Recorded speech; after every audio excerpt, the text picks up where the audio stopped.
hari terus berlalu, tiada pernah berhenti. Seribu rintang jalan berliku, bukanlah suatu penghalang. Hadapilah segala tantangan, mohon petunjuk yang kuasa.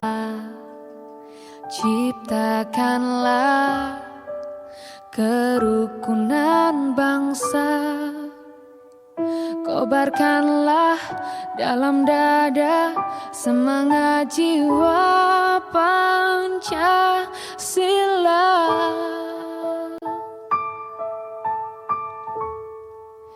Hidup tiada mungkin tanpa perjuangan, tanpa pengorbanan. Mulia adanya berpegangan tangan, satu dalam cita demi masa depan Indonesia. Sayangi peserta didik semua. Hari ini sudah direncanakan bersama dengan kepala sekolah dan dewan guru untuk dilaksanakan pada hari Jumat tanggal 22 Agustus 2024. Ya, kita langsung mulai ke yang pertama. Sebelum kita memulai, Ibu minta kalian semua untuk para undangan dan peserta didik memberikan sedikit waktu untuk saling memberikan senyum dengan teman sesampingnya. Sebelum itu Bapak Ibu, saya minta Bapak Ibu, saya minta Bapak jangan tertawa dulu, nanti belum mulai. Saya minta Bapak Ibu untuk silahkan berdiri, masing-masing menghadap temannya. Mengaku, ya.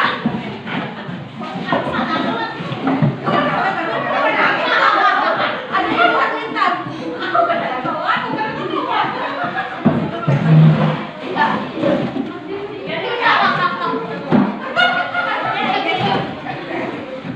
Ya, masing-masing menghadap temannya. Kemudian silakan untuk tersenyum.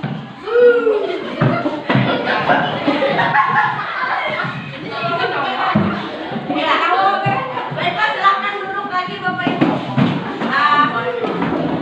Apa manfaat dari tersenyum ini?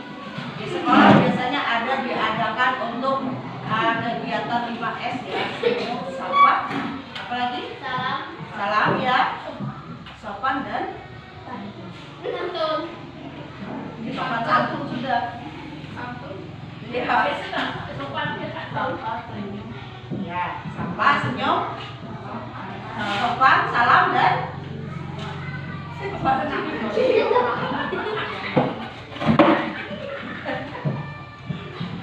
ya, sebelum kita memulai, kita flashback dulu sedikit. Sebelum kita membahas lebih jauh apa itu budaya positif, mari kita kembali ke konsep pemikiran KHD. Ada yang tahu konsep pemikiran KHD itu seperti apa? Ya, KHD itu adalah konsep pemikiran Ki Hajar Dewantara. Di antara Bapak Ibu ada yang pernah dengar konsep pemikiran Ki Hajar Dewantara? Ya, betul. Berpusat kepada siswa ya. Dalam konsep KHD itu disebut dengan murid. Nah, menurut Ki Hajar Dewantara, seorang murid itu diibaratkan sebagai tanaman dan seorang guru sebagai petaninya, serta sekolah itu sebagai ladangnya. Jadi bagaimana tanaman itu tumbuh itu tergantung kepada petaninya. Ya.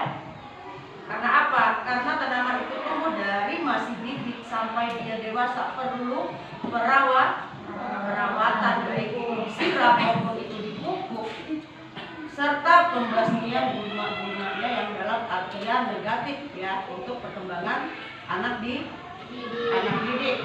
serta memperbaiki kondisi tanahnya.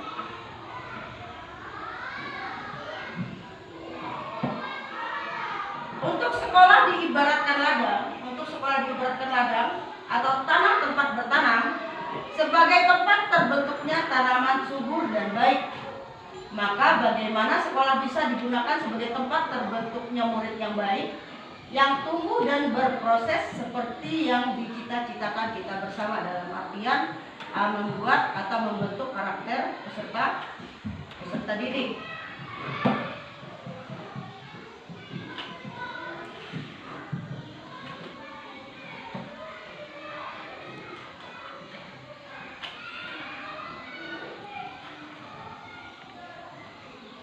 Ya, di sini ada beberapa yang akan kita bahas dalam pertemuan kita untuk hari ini.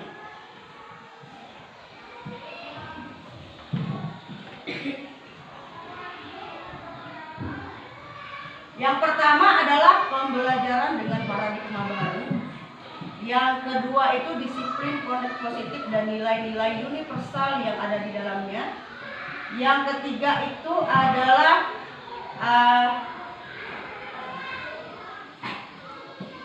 mengacu pada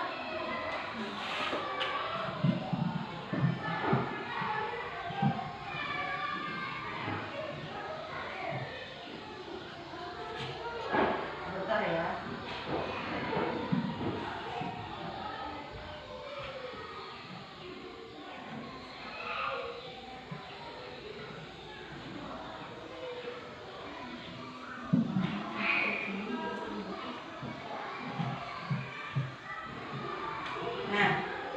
Pembahasan ada pembelajaran dengan paradigma baru, kemudian disiplin positif dan nilai-nilai universal, kebutuhan dasar manusia serta posisi kontrol, restitusi, keyakinan kelas dan segitiga restitusi.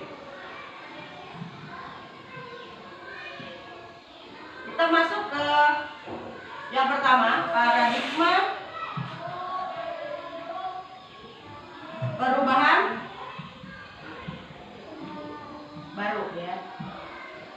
Apa itu paradigma baru dalam pembelajaran? Paradigma baru mengacu pada pendekatan dan metode inovatif dalam proses pembelajaran.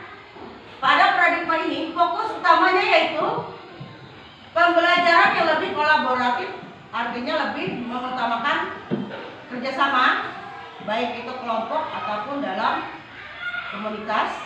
Kemudian ada interaktif, dalam artian ada umpan balik, ada interaksi di antara guru dan murid ya, dan juga berbasis teknologi, itu yang tidak bisa ditinggal. Latar belakang perubahan untuk paradigma baru, yang pertama adalah kemajuan teknologi. Kemajuan teknologi ini dalam artian mengikuti perkembangan zaman ya. Ya, sekarang perubahan zaman, kita mengubah cara hidup kita ya. Kemudian yang kedua, kebutuhan keterampilan abad 21. Abad 21 itu ada berbentuk, ada seperti keterampilan seperti berpikir kritis, kemudian kolaborasi, komunikasi dan kreativitas. Yang ketiga, pembelajaran yang berpusat pada murid seperti yang diutarakan oleh pemikiran KHD. Yang keempat adalah akses dan inklusi. Di sini dimaksudkan untuk akses dan inklusi itu adalah pendidikan secara merata, baik itu di pelosok-pelosok maupun di kota-kota besar ya. Untuk pembelajaran seumur hidup, kemudian ada penekanan pada keanekaragaman dan kolaborasi global. Ya, di sini kita dituntut untuk memahami dan menghargai keanekaragaman budaya. Itu ada 6 latar belakang. Kemudian tantangan dan solusi dalam paradigma baru. Tantangan yang pertama adalah akses teknologi yang tidak merata. Karena yang kita tahu seperti di daerah kita, akses teknologi itu hanya berada di kotak-kotak saja. Jarang sekali akses teknologi sampai ke dalam daerah-daerah yang terpencil, terutama daerah-daerah yang masih masuk dalam daerah tertinggal, ya. Kemudian yang kedua, kesiapan guru dan siswa. Nah, ini adalah tantangan yang sangat besar dalam proses pembelajaran, ya. Kesiapan guru dan siswa itu dimaksudkan untuk apa? Keterampilan gurunya dalam menguasai metode, strategi, dan model pembelajaran dengan tujuan agar pembelajaran tidak membosankan. Kemudian infrastruktur dan sumber daya itu juga sangat berpengaruh, sarana dan prasarana.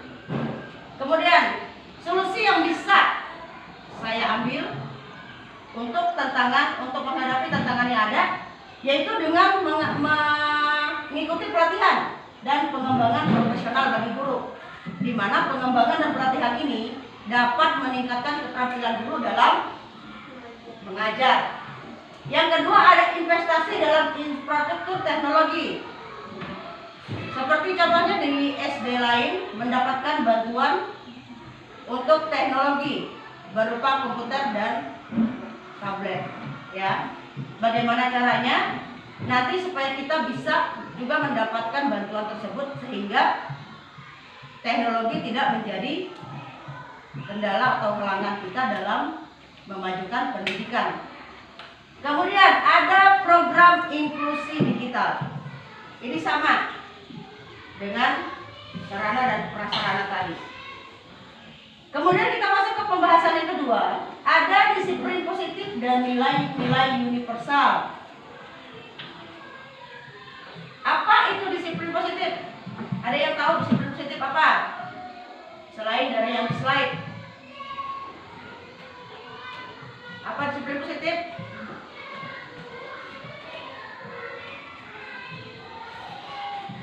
Disiplin positif bisa berupa pembiasaan yang bersifat positif, ya. Nah, kalau di sini pendekatan pendidikan yang berfokus pada penguatan perilaku positif melalui penghargaan dan dukungan alih-alih hukuman. Salah satu contohnya yang bisa diambil adalah untuk pembentukan keyakinan kelas. Nah, dalam pembentukan keyakinan kelas, kita bisa membuat penguatan perilaku positif dengan mengambil nilai-nilai positif yang ada pada diri siswa, pada diri peserta didik. Kemudian sekarang kita tidak boleh menghukum, ya. Kita sebagai guru tidak boleh menghukum, tetapi boleh memberikan konsekuensi. Kalau ada siswa yang melanggar peraturan, itu bisa dibuatkan konsekuensinya. Contohnya salah satunya adalah seandainya Nawawi mencoret mejanya, apa yang harus dilakukan oleh Nawawi itu nanti dicantumkan dalam kesepakatan kelas dan juga keyakinan kelas itu sendiri. Kemudian apa itu nilai-nilai kebajikan universal? Nilai-nilai kebajikan universal adalah nilai-nilai yang diterima secara luas di berbagai budaya dan agama, seperti kejujuran, rasa hormat, tanggung jawab, dan empati.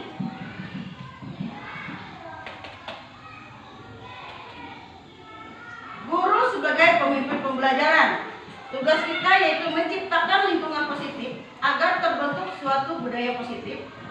Suatu lingkungan yang aman dan nyaman akan memberikan murid kesempatan dan kebebasan untuk berproses, belajar.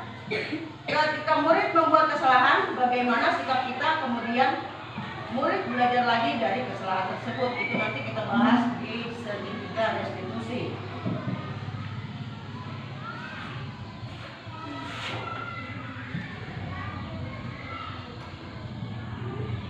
Mengapa disiplin positif di sekolah itu penting? Ada yang bisa jawab Bapak Ibu, mengapa disiplin positif di sekolah itu penting? Untuk mengubah murid itu menjadi melakukan hal yang positif, tidak melakukan hal negatif. Ya, itu salah satunya, yaitu adalah dengan membiasakan murid untuk melakukan hal-hal positif, ya. Itu adalah salah satunya dari mengapa disiplin singkat itu sangat penting. Kemudian ada meningkatkan motivasi dan keterlibatan siswa, menciptakan lingkungan belajar yang aman dan mendukung, meningkatkan hubungan antara guru dan siswa. Ya. Nah, sekarang cobalah mengepalkan tangan Anda dan kemudian teman yang satu berusaha membuka kepalan tersebut. Teman Anda boleh membujuk, menghardik, mengintimidasi, memarahi, menggoda, menggelitik, bahkan menawari Anda uang agar Anda bersedia membuka kepalan tangan Anda. Kira-kira Bapak Ibu mau nggak?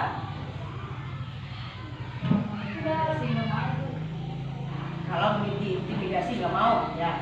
Yang lain?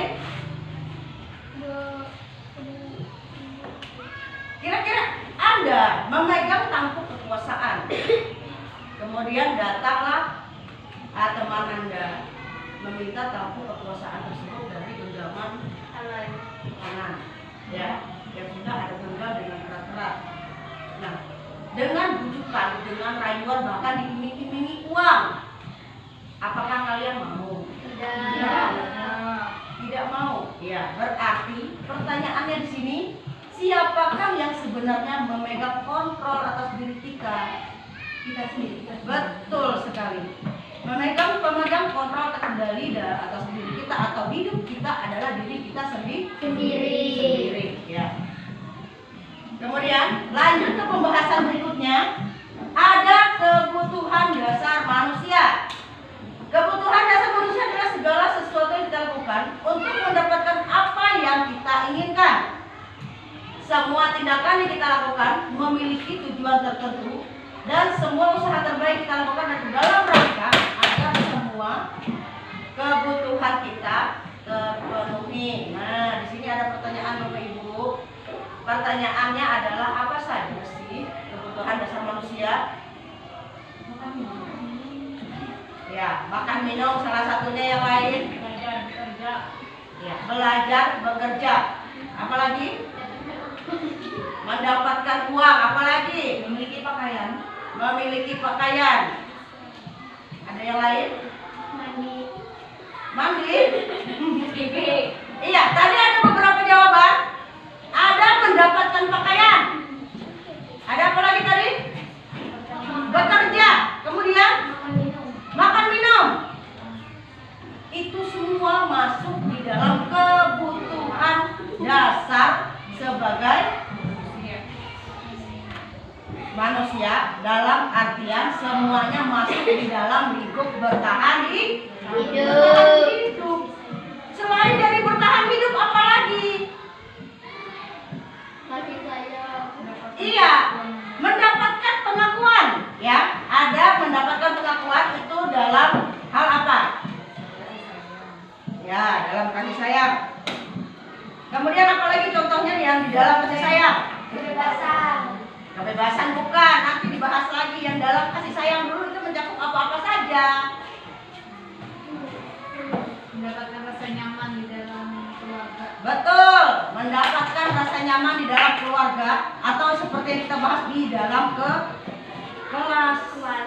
Ya, itu adalah bentuk dari rasa kasih sayang. Kemudian ada rasa diterima yang juga termasuk dalam kasih sayang. Ya, ada rasa dipedulikan, kemudian menjadi bagian dalam kelompok atau keluarga. Kemudian untuk kebebasan apa saja? Kebebasan dalam hal apa? Bermain boleh. Belajar oke. Apalagi?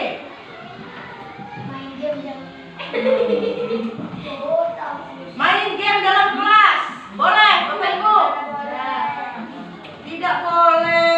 Itu dalam artian negatif. Kemudian ada memiliki pilihan, ya. Ada salah satunya kebebasan untuk memiliki pilihan. Contohnya apa? Contohnya apa? pemilihan ketua Kelas. karena yang kita bahas adalah dalam lingkup ketua Kelas. kelas. Kalau di luar apa? Pemilihan apa? Pemilihan Presiden. presiden. Pemilihan presiden, DPR, wakil DPR ya. Ada yang maksa nggak? Nggak ada. Nggak ada. Itu pilihan kita sendiri. Sendiri. Ya, kemudian penguasaan. Apa? Penguasaan dalam hal apa? Apa Bu? Dalam lingkup kelas. Ya, dalam lingkup kelas itu penguasaannya seperti apa? Ada yang wali kelas, ketua kelas, wakil kelas, yang berkuasa. Ya, berarti di situ udah masuk diakui. Pemimpin ya, penguasaan dalam artian pemimpin. Kemudian yang lain, penguasaan untuk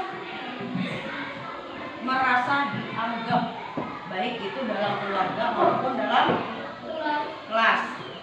Kemudian ada berprestasi, penguasaannya dalam bidang apa? Belajar atau akademik. Kemudian ada penguasaan untuk minta diakui dan didengar. Kemudian selanjutnya ada kesenangan, kebutuhan dasar manusia. Yang kelima itu ada kesenangan, seperti apa? Kesenangan dalam hal apa? Senang mengganggu teman. Ya, senang mengganggu teman salah satunya. Kemudian yang lain, Kesenangan belajar. ya kesenangan belajar boleh. Kemudian, Bermain. ya bermain. Ya, tadi kita membahas untuk posisi kontrol guru, yaitu ada sebagai penghukum.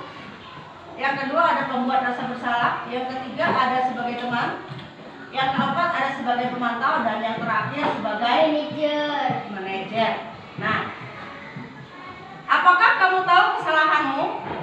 Kira-kira bagaimana kamu memperbaiki kesalahanmu? Itu pertanyaan yang sering diajukan seorang guru sebagai manajer. Sekarang ada pertanyaan.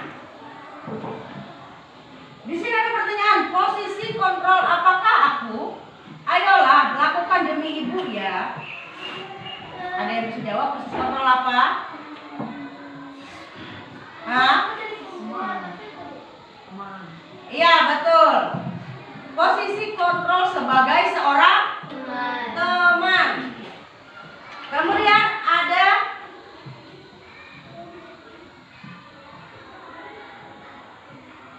pertanyaan selanjutnya. Nah, posisi kontrol apakah aku? Kamu tidak akan mendapatkan nilai jika tidak mengerjakan tugas. Nah, yang lain? Wakil kelas nggak ada tadi posisi kontrol wakil kelas. Ya, itu adalah penghukum. Kemudian kita lanjut ke pembahasan berikutnya yaitu keyakinan kelas. Definisi dari keyakinan kelas itu sendiri adalah nilai-nilai dan kepercayaan yang dianut oleh seluruh kelas. Contoh keyakinannya adalah saling menghargai, kerjasama, kedisiplinan dan empati, serta masih banyak lagi ya. Kemudian manfaat dari keyakinan kelas itu sendiri meningkatkan motivasi belajar, kemudian mengembangkan kecerdasan emosional, serta meningkatkan rasa percaya diri. Nah, di sini sudah mulai kita di segitiga restitusi. Dalam artian ini adalah pembahasan yang terakhir. Dalam segitiga restitusi ini definisinya adalah kerangka kerja yang membantu guru dan siswa dalam proses restitusi. Komponen segitiga ini, yang pertama ada menstabilkan identitas, menenangkan situasi dan memastikan keamanan. Yang kedua ada validasi tindakan yang salah, dalam artian adalah memahami perasaan dan perspektif siswa. Kemudian yang terakhir ada menanyakan keyakinan, mencari solusi untuk memperbaiki kesalahan.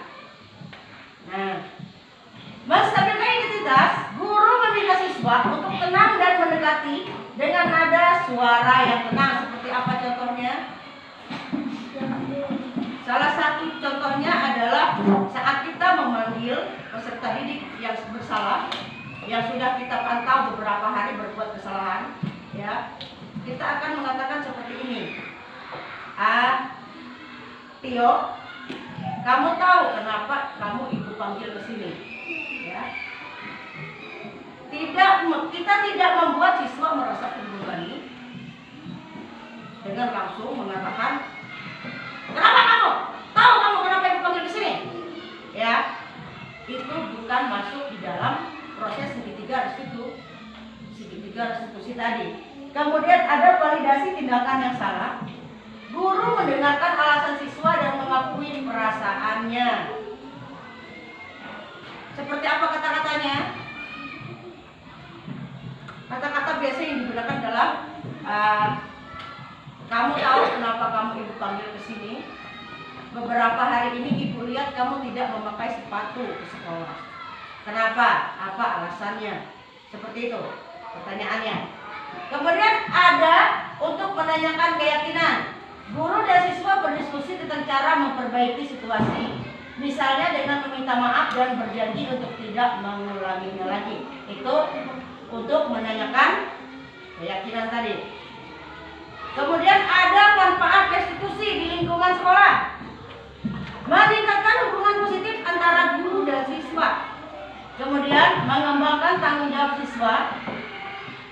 Kita mengajak siswa untuk belajar bertanggung jawab atas tindakan mereka, baik itu tindakan yang baik atau yang buruk. Kemudian menciptakan lingkungan aman, mengurangi konflik dan meningkatkan rasa aman di sekolah.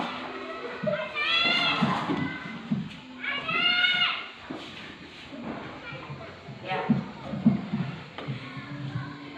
Demikian Bapak Ibu untuk diseminasi kita dengan tema budaya positif hari ini. Kita masuk ke sesi tanya jawab. Selama presentasi ini dilakukan, apakah masih ada yang mengganjal di hati dan pikiran Bapak Ibu? Silakan utarakan. Ya. Kalau tidak ada yang mau ditanyakan, saya pribadi mengucapkan terima kasih atas kehadiran Bapak Ibu, orang tua wali murid serta semua peserta didik atas kehadirannya dan memberikan waktu untuk proses diseminasi dengan tema budaya positif hari ini. Akhir kata, terima kasih dan selamat pagi.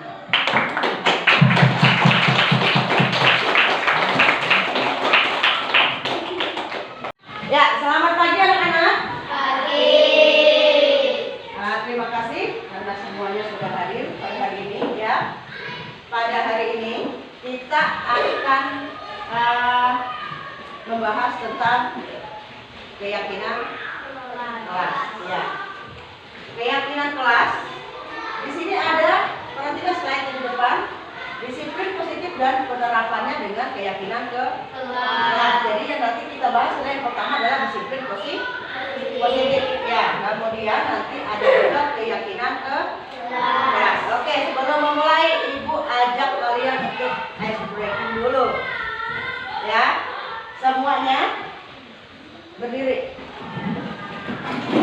Berdiri, ya. Sudah. Kalian ikuti Ibu ya. Kalau Ibu bilang ber satu kali, kalian akan bilang ber sebelah kiri. Ya, ya. Ingat, ber gitu. Ya. Sebelah kiri ya. Kalau Ibu bilang ber dua kali, ber. Ya, ingat ada temannya. Ya. Oke? Kalau Ibu bilang ber tiga kali, ber. Ya. Iya. Kemudian kalau Ibu bilang berkali-kali, ber. Ya. Ya. Dengan itu ada gayanya ya, dengan lagunya. Ya. Ber.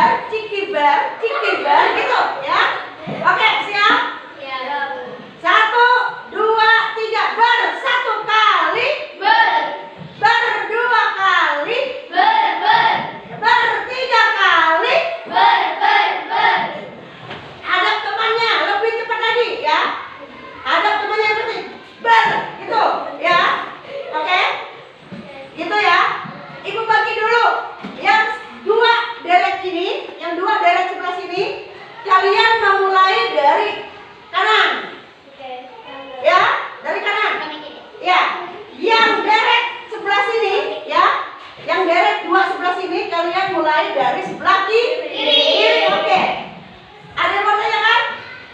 Mengerti semua? Mengerti semua. Oke, kita mulai ya. Kita mulai. 1, 2, 3. Bersatu kali. Berdua kali. Bertiga kali. Berkali-kali.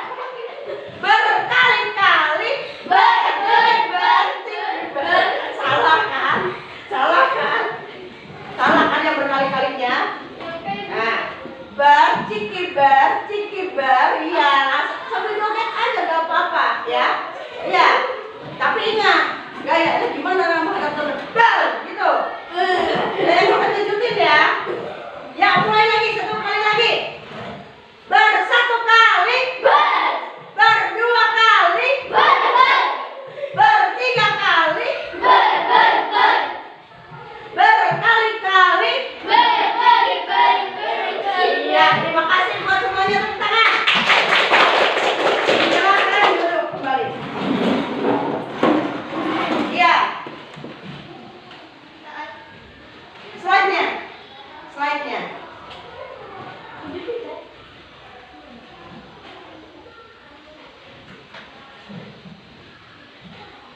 Nah, kita mulai dari disiplin positif ya. Ibu tanya dulu, ada yang ngerti nggak untuk disiplin positif? Definisi dari disiplin positif adalah pendekatan yang menekankan pada penguatan perilaku positif, ya, melalui penghargaan dan dukungan, bukan melalui hukuman, ya. Tujuan dari disiplin positif itu sendiri adalah menciptakan lingkungan belajar yang aman, mendukung dan produktif. Kemudian, prinsip-prinsip dari disiplin positif itu sendiri adalah penghargaan atas perilaku baik, ya, memberikan pujian dan penghargaan untuk perilaku yang diinginkan. Maksudnya seperti apa?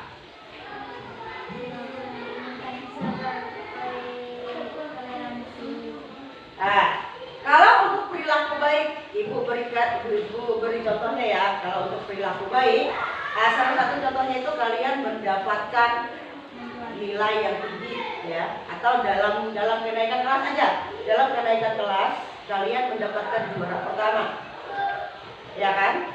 Nah, di awal semester kita sudah buat suatu perjanjian bahwa untuk yang mendapatkan juara 1, 2, dan 3 akan diberi hadiah, sehingga hal tersebut nanti akan memicu motivasi peserta didik atau murid itu sendiri untuk belajar lebih giat lagi, ya. Itu seperti itu contohnya. Yang kedua ada konsistensi, menerapkan aturan dan konsekuensi secara konsisten. Contohnya seperti apa? Contohnya itu adalah dalam penerapan keyakinan ke kelas. Kalian yang membuat keyakinan, ya, kalian yang membuat keyakinan kalian yang harus kalian patuhi di dalam kelas, ya, dan itu harus konsisten. Jangan hari ini menghargai, besok enggak, ya. Hari ini menghormati, besok bully-bulian. Itu maksudnya. Kemudian ada kolaborasi. Kolaborasi itu dalam aturannya itu disebut dengan kerjasama. Nah, kalau di sini melibatkan siswa dalam pembuatan aturan dan konsekuensi yang dimaksudkan adalah kolaborasi antara guru dan murid. Jadi dalam membuat suatu keyakinan kelas, murid harus diikut sertakan, ya, bukan hanya dari gurunya saja, tetapi keyakinan kelas ini sendiri nanti diberikan penuh kepada murid untuk menciptakan suatu keyakinan yang mereka yakini bahwa itu akan mereka terapkan di kelas mereka. Lanjut. Kemudian ada penerapan disiplin positif dengan keyakinan kelas. Nah, itu tadi yang dengan keyakinan kelas. Pembentukan keyakinan kelas melibatkan siswa dalam menetapkan menerapkan nilai-nilai dan aturan yang disepakati bersama. Nanti kita kasih contohnya ya. Nanti untuk pembuatan peraturan kelasnya, Ibu kasih kalian ada sticky note. Tadi di mana sticky note Ibu? Ibu kasih sticky note buat kalian ya. Nanti kalian bisa buat di situ keyakinan kelas yang ingin kalian tuliskan. Terserah kalian mau tuliskan apa saja di dalamnya yang sekiranya bisa nanti kalian taati dalam ruangan ke kelas. Oke. Kemudian contohnya menghormati orang lain dan barang miliknya, ya. Kemudian selalu bersikap positif. Itu adalah contoh-contoh dari keyakinan ke kelas dan komitmen terhadap tugas. Untuk selalu bersikap positif seperti apa? Menghormati orang lain. Iya, selalu menghormati orang lain, baik itu guru maupun ke teman. Ya, kemudian untuk berkomitmen terhadap tugas. Iya, salah satunya adalah dengan kerja kelompok dan mengumpulkan tugas tepat waktu lanjut. Nah, manfaat disiplin positif dan keyakinan kelas. Yang pertama adalah meningkatkan motivasi belajar siswa sehingga mereka lebih termotivasi untuk belajar. Kemudian ada mengembangkan kecerdasan emosional. Siswa belajar mengelola emosi dan menunjukkan empati. Tahu apa itu empati? Empati itu kepedulian. Ya. Jadi maksud dari kata-kata siswa belajar mengelola emosi dan menunjukkan empati. Kalau biasanya di kelas 6 itu, kalau ibu masuk pasti ada laporan yang banyak macam, ya kan? Ada yang bilang, Bu, si Nawawi tadi berkandar kasar, Bu Ai. Ya kan? Ibu sering mendapat seperti itu. Itulah gunanya untuk pengelolaan emosi. Dan yang dikasari itu akan balik mengatakan kasar juga. Ya kan?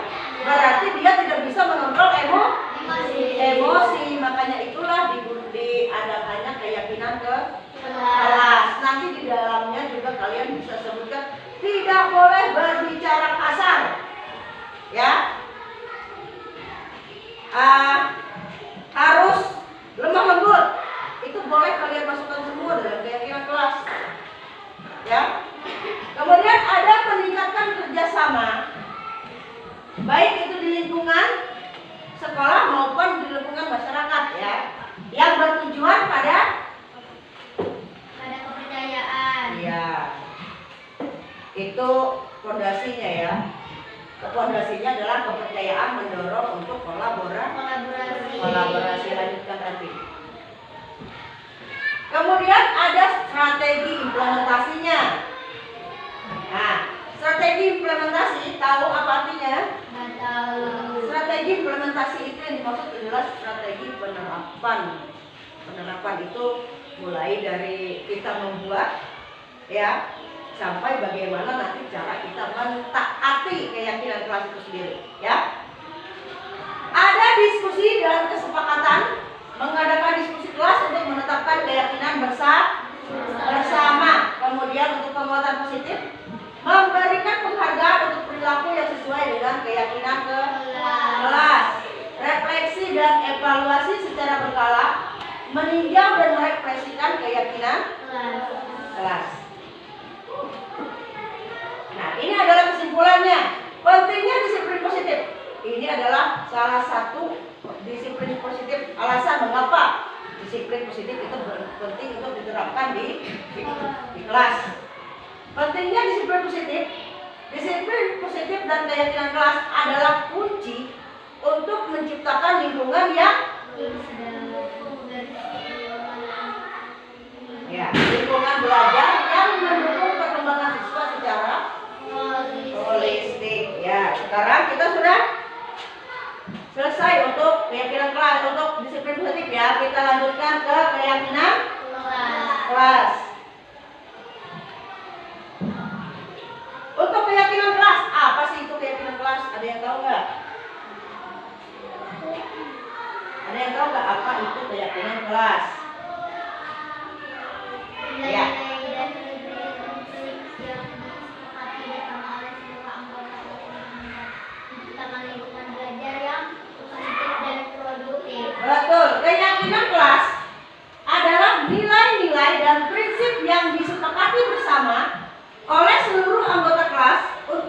menciptakan lingkungan belajar yang positif dan produktif. Nah, itu keyakinan kelas ya.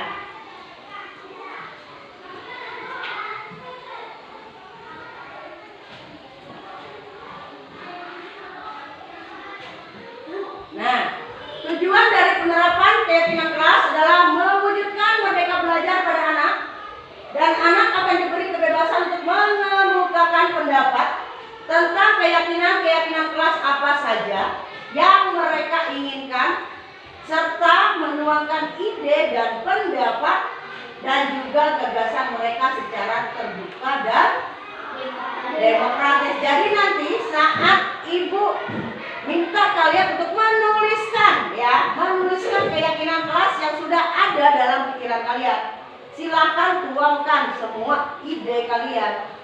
Apa-apa saja yang sekiranya bisa membuat kelas kalian nanti menjadi aman dan nyaman ya. Aman dan nyaman itu seperti apa sih, Bu? Hah? Aman dan nyaman itu seperti apa? Betul. Salah satunya adalah lingkungan kelas yang bersih. Mau kalian belajar di lingkungan yang kotor? Tidak. Ya enggak lah. Kemudian, apa lagi?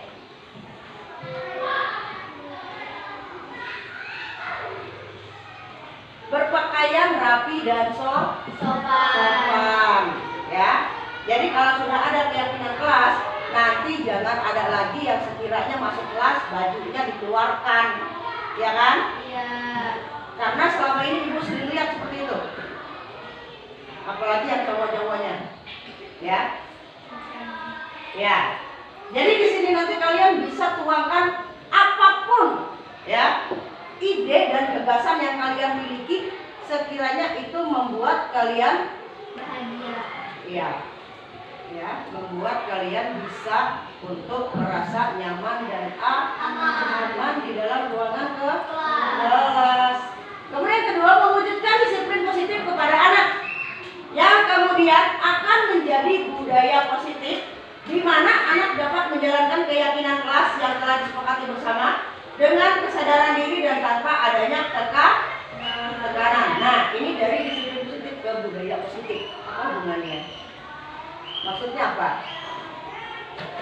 Maksudnya itu dari disiplin positif yang kita terapkan di kelas utamanya ya kan, nanti akan menjadi budaya positif bagi kalian semua dan terbawa ke lingkungan rumah dan masyarakat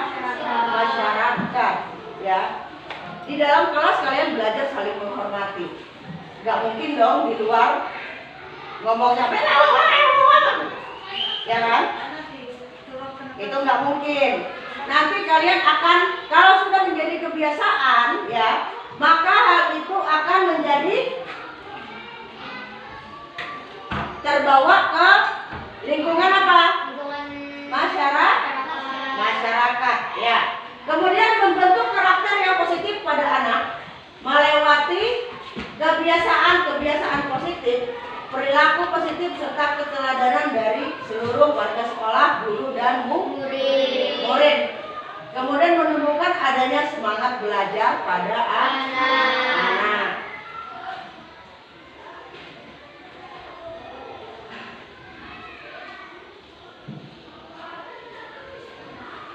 Nah, dampak positif dari keyakinan kelas mengatasi rasa takut akan kegagalan. Siswa merasa aman untuk bereksperimen dan belajar dari kesalahan. Eksperimen itu apa?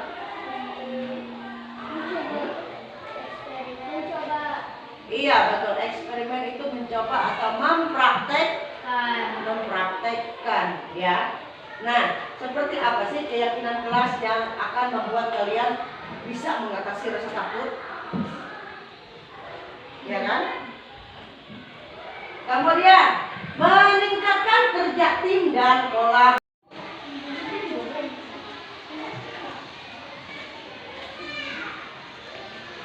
Proses pembuatan keyakinan kelas menurut ide dan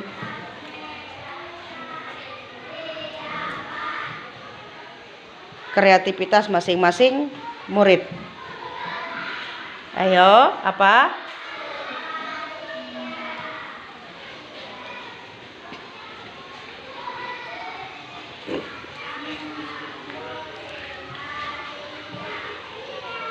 Silakan tuliskan. Nanti setelah dituliskan kita kita tempelkan di papan tulis. Kemudian kita nanti seleksi yang mana saja yang sama. Nanti kita yang sama, yang double kita buat jadi satu peraturan ya. Silakan.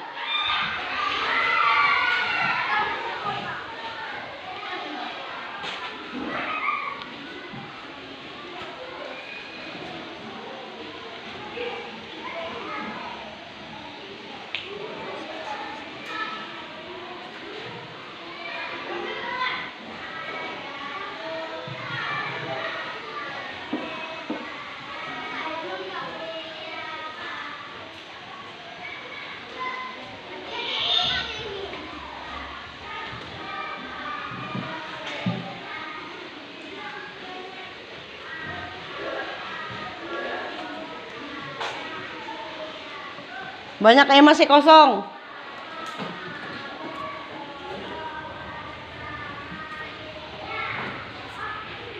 Lanjut.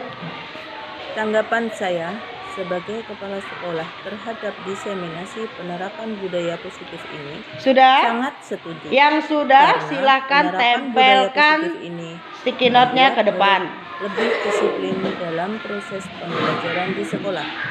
Harapan saya ke depannya Ada beberapa penerapan orang yang budaya sudah. positif ini agar dapat segera dilaksanakan di sekolah kami supaya bisa menjadi kebiasaan murid.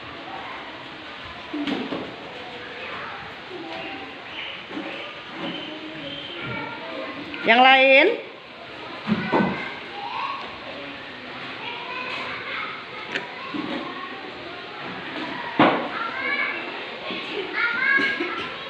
Yang lain sudah?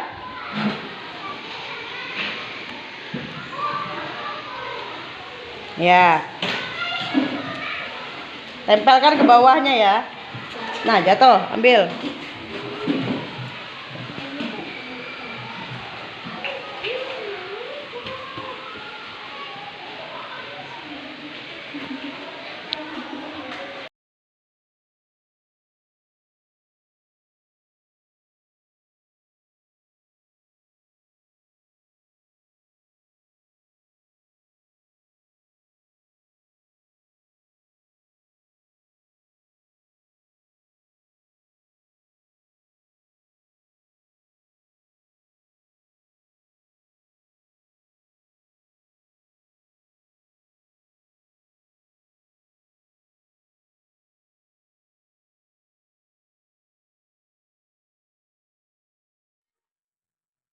Tanggapan saya sebagai kepala sekolah terhadap diseminasi penerapan budaya positif ini sangat setuju, karena penerapan budaya positif ini membuat murid lebih disiplin dalam proses pembelajaran di sekolah.